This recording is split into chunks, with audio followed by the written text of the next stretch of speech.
Welcome back to my YouTube channel Momentum 99. In this video, we'll be moving further with the force analysis. We'll be learning difference between a force and a torque or a couple or a moment, and we'll be learning the equations of equilibrium here. Now, in the previous video, we have learned that the force is a vector quantity, and we need three parameters to define the force completely. And the three parameters being, the first is the magnitude, second is the direction, and the point of application of the force. Now we use this diagram to learn all these three parameters, how they will be represented here. Now, second is we need to learn the difference between what you mean by force and what you mean by a torque or a couple or a moment here. Now, force is any external agent which tends to move the body in a straight line direction, or it tends to provide a body with a straight line motion. Whereas, if the same force tends to rotate the object about a fixed point or axis, then the force will be called as a torque or a couple or a moment. This is the basic difference between a force and a torque or a couple. Force generally moves the object from one point to another point. Now during this travel from one point to another point, the body will be having straight line motion.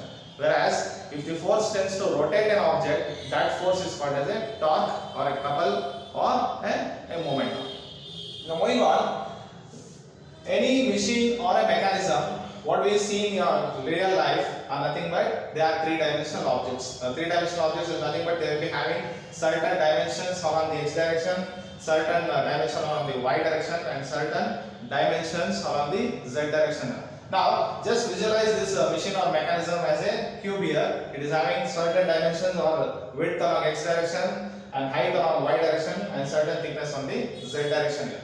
Now, to this three-dimensional object, what we are visualizing, let's add some force F at any particular point on this three-dimensional object here. Now, what happens when an external force F acts on this three-dimensional object, it will be having an impact on the dimensions along the x, y and z direction. The meaning is just simple. When a force acts on a particular three-dimensional object, the force will be absorbed by the object and the dimensions along x, y and z will be undergoing deformation. This is the meaning of this sentence.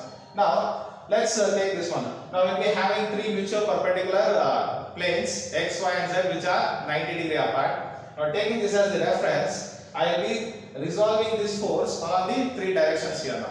Now, this force F acting at a particular point will be having a component along the x direction as Fx, along the y direction as Fy, and along the z direction as Fz. There are three components of this force which is acting on this three-dimensional object here. Now, when will the equilibrium condition will be satisfied? We will be seeing this one. Now, the equilibrium condition will be satisfied in this case when only one force is acting. The condition is the Fx force should be equal to 0, and the Fy force, that is nothing but the component of this force along the y direction should be equal to 0, and also the component of the same force along the Fz should be made to equal to 0. And with respect to the moment or the couple part, the moment, if you consider the moment with respect to any fixed axis or fixed point on this three-dimensional object, the moment value should also be equal to 0.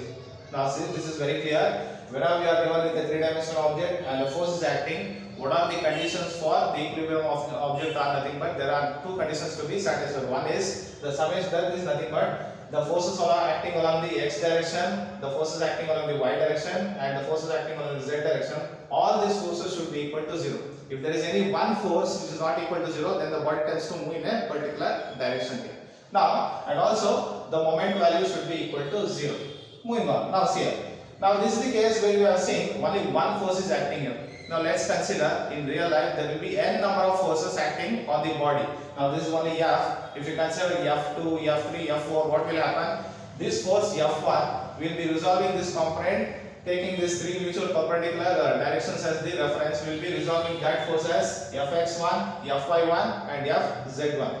Now coming to the second force here, what we will be doing? We will be resolving this as along x direction as Fx2, Fy2 and Fz2.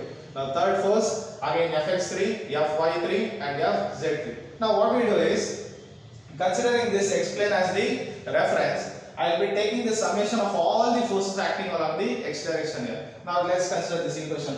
Now if I consider the summation of all the forces acting in the x direction, that is nothing but the component of the forces F1, F2, F3 acting on the three-dimensional object, the summation of all the forces in the x direction can be written as Fx1 Fx2 and Fx3. Now if you consider the summation of all the forces acting along the y direction, the same equation you will be replacing this x by the alphabet y here. Fy1, Fy2 and Fy3. Now similarly the forces, the summation of all the forces along z direction is given by Fz1, Fz2 and Fz3. Now these are the how you will be taking the components if there are more than one forces acting on the three-dimensional object here. Now the same condition, if there are n number of forces acting on your three-dimensional object, then the equilibrium condition will be writing it as here. Here you had only one forces, so you wrote the equilibrium equation as Fx equal to Fy equal to Fz equal to 0. Now, what is the condition I said to people? If there is more than one force acting on your three-dimensional object, then your equilibrium equation you will be writing it as sigma. That is nothing but summation. Summation is nothing but you will be adding all the component of the three forces along the x direction. That is sigma Fx. This is equal to sigma Fy. Sigma Fy is nothing but summation of all the y component of the forces F1, F2, F3. That is equal to, and the last is nothing but summation of all the forces of the sigma Fz. This all this summation should be equal to 0. And one more condition is summation of all the moment which is measured at any fixed axis or the fixed point on your three-dimensional object should also be equal to 0. So generally what you will be telling, if someone asks you when a body will be coming to rest or when the body is said to be under equilibrium, is nothing but you people should state two conditions. One is summation of all the forces acting along the x direction, this is equal to summation of all the forces acting along the y direction, this is equal to summation of all the forces acting along the z direction should be equal to 0.